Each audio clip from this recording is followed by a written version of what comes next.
তো সেই ক্ষেত্রে আমি দুপুরে খাওয়া দাওয়া করে বাসা থেকে খিলগাঁওর দিকে আমি যাচ্ছিলাম। তো খিলগাঁও যাওয়ার পথে আমাকে পিছন থেকে দুইজন ছিনতাইকারী আমার পিছন থেকে গলা এমন ভাবে চেপে তারা ধরছে যে আমি একদম নিঃশ্বাস নিতে পারতেছি না, আর কথা বলতে পারতেছি না। তো সেই ক্ষেত্রে আমি মনে করেন যে বেহুশ হয়ে যাই। বেহুশ হয়ে যাওয়ার পর যখন আমার সেন্স ফিরলো, যখন আমার যে জ্ঞান ফিরলো, তখন দেখতেছি যে আমার যে ফোন এবং টাকা পয়সা কোনো কিছুই নাই। তোমার হ্যাঁ, যে টাকা ছিল প্রায় 7,000-এর মতো। তো সেই টাকা এবং আমার ফোন মনে করেন যে আমি হারাচ্ছি না। তবে হ্যাঁ, যখন আমার সেন্স ছিল, তখন আশপাশ দিয়ে অনেক রিক্সায় লোক যাতায়াত করতেছিল।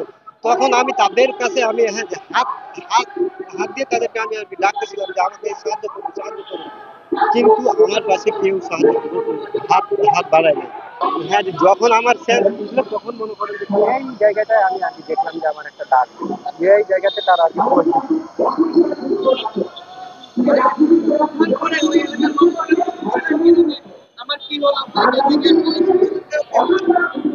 আমার সেন্স ফেরার পর আমি কোনো লোককে ওই জায়গাতে পাইনি।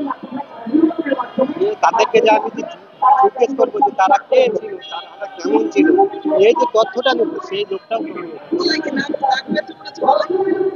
গলায় আমার দাগ হয়েছে কিনা তার সঠিক আমি দেখতে পাচ্ছি না, তবে আমি আপনি অজ্ঞান হয়ে গেছেন? জি আমি অজ্ঞান হয়ে কি গেছি। কি নিয়ে গেছে তার কাছ থেকে? ওনার কাছ থেকে নিয়ে গেছে ফোন এবং আমার যে টাকা ছিল 7,000-এর মতো টাকা ছিল। আর তার ব্যাগটা খুলে গেছেন? যে টাকা আর ফোন নিয়ে গেছে। এলাকার লোকগুলো এরপরে আপনার আসলে কেন বাঁচালো না? কি সমস্যা হলো?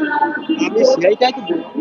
সেই জন্য আজকে আমি প্রেস ক্লাবে যাচ্ছি, যে কারণ আমাদের সমাজে হ্যাঁ, যে মনে করেন যে সাহায্য করাই তো মনে করেন যে মূল কাজ ছিল। কিন্তু দেখা যাচ্ছে যে আমি কথা বলতে পারতেছি না, কারণ আমি তাদেরকে হাত দিয়ে ডাকতেছি যে আমাকে বাঁচান, কিন্তু কেউ আমাকে আর কি সাহায্যের হাত বাড়ায় না।